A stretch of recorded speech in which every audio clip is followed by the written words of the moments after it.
Hello guides, একটু আগে ফেসবুকে আমি দেখলাম একটা পোস্ট।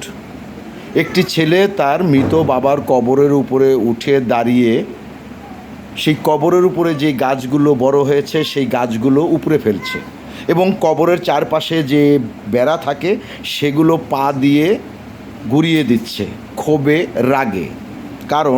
কারণটা জানতে পেলাম যে তার বাবা জীবিত থাকতে সম্পত্তি যে ভাগ করে দিয়েছিল, ছোট ছেলের ভাগে কিছুটা কম পড়েছিল।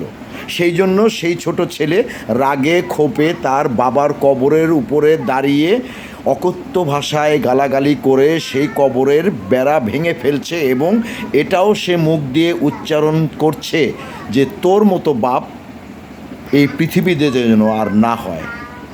ভিউয়ার্স, কি বুঝলেন? এ কি দেখছি? এ কি জামানা আসলো? আসলে সন্তানরা কি এরকমই হয়? সাবধান, আপনার আমার সন্তানকে মারা যাওয়ার আগে তার প্রাপ্য সম্পত্তিটা সমানভাবে যেন আমরা ভাগ করে দিই। তা না হলে আমাদের কপালেও যেন কি আছে আল্লাহ মালিক।